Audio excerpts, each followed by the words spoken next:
మన previous videos లో microbial interactions especially positive interactions చూసాం కదండి. సో ఈ వీడియోలో అయితే నెగటివ్ ఇంటరాక్షన్స్ తెలుసుకుందాము.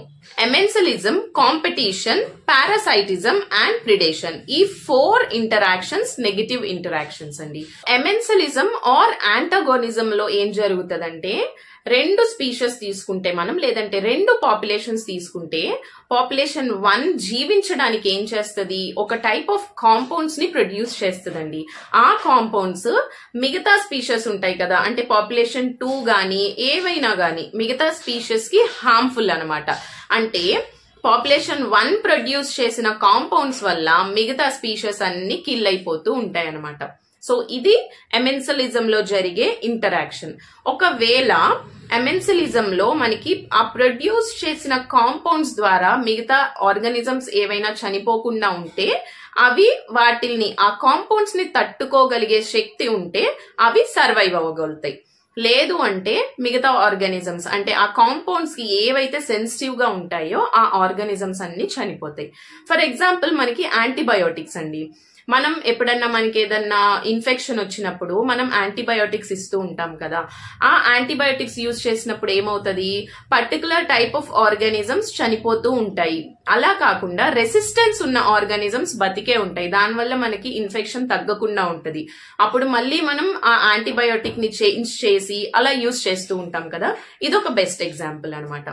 ఇంకొక బెస్ట్ ఎగ్జాంపుల్, మనకి స్కిన్ ప్రొడ్యూస్ చేసే కొన్ని కాంపౌండ్స్ లైక్ ఫ్యాటీ యాసిడ్స్ వలన మనకి హార్మ్ఫుల్ బ్యాక్టీరియా అన్నది మన స్కిన్ మీదకి చేరకుండా ఉంటాయి. Next negative interaction is competition. Competition అంటే మనకు తెలుసు కదండి, 2 పాపులేషన్స్ ఆర్ 2 స్పీషీస్ మధ్యన ఒక కాంపిటీషన్ జరుగుతూ ఉంటది అనమాట. సో ఏదైతే విన్ అవుతుందో అది బతకగలదు, మిగతాది యాజ్ యూజువల్ చచ్చిపోతుంది. నార్మల్ గా ఎవరి న్యూట్రియంట్స్ వాళ్ళకుండి ఎవరి స్పేస్ వాళ్ళకుంటే కాంపిటీషన్ అన్నది జరగదండి. బట్ 2 రకాల ఆర్గానిజమ్స్ లేదంటే మెనీ టైప్స్ ఆఫ్ ఆర్గానిజమ్స్ ఒకటే స్పేస్ లో ఉంటూ ఒకటే న్యూట్రియంట్స్ ని తీసుకుంటూ ఉంటే అప్పుడు కాంపిటీషన్ అన్నది స్టార్ట్ అవుతుంది అనమాట. ఎందుకు, జీవించడానికి వాటికి ఫుడ్ కావాలి, అక్కడ నివసించడానికి స్పేస్ కావాలి.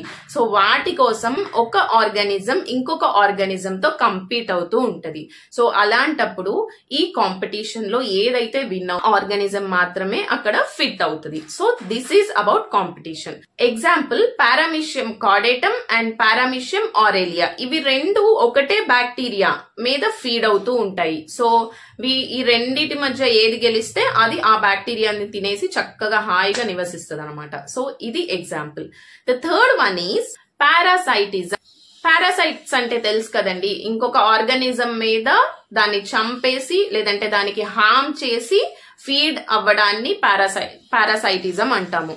అంటే ఒక 2 పాపులేషన్స్ తీసుకుంటే ఒక పాపులేషన్ బెనిఫిట్ అవుతుంది, ఇంకొక పాపులేషన్ పాపం కిల్ అయిపోతుంది లేదంటే దానికి హార్మ్ జరిగింది. సో దీన్ని పారాసైటిజం అంటాం అనమాట. ఈ పారాసైటిజం లో లాంగ్ డ్యూరేషన్ ఇంటరాక్షన్ జరుగుతుందండి. For example bacteriophages. బ్యాక్టీరియోఫాజెస్ అంటే తెలుసు కదా, మనకి వైరస్ అనేది బ్యాక్టీరియాని ఇన్ఫెక్ట్ చేసి దాని లోపల గ్రో అవుతూ ఉంటది, మల్టిప్లై అవుతూ ఉంటది అనమాట. సో అంటే ఇక్కడ ఏం జరిగింది, బ్యాక్టీరియా అన్నది హార్మ్ జరిగింది బ్యాక్టీరియాకి, వైరస్ అన్నది చక్కగా ఎంజాయ్ చేస్తుంది. So this is parasitism. The last one is predation.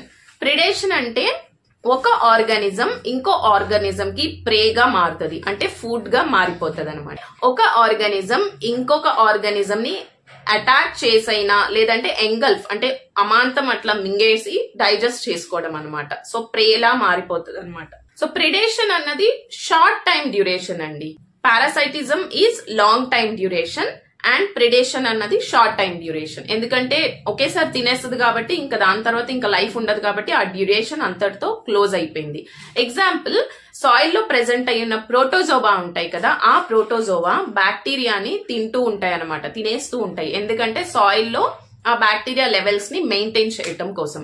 So ఈ ఇంటరాక్షన్స్ అన్ని జరిగితేనే మనకి నార్మల్ గా ఈకోసిస్టమ్ అన్నది చాలా అంటే ఈజీగా మూవ్ అవుతూ ఉంటదండి. సో మీకైతే ఈ నెగటివ్ ఇంటరాక్షన్స్ కూడా అర్థమయ్యాయి అని చెప్పి నేను అనుకుంటున్నాను. సో యాజ్ యూజువల్ మీకు ఏదైనా డౌట్స్ ఉంటే నాతో కమెంట్స్ లో షేర్ చేసుకోండి. I will try to clarify them. Thank you for watching.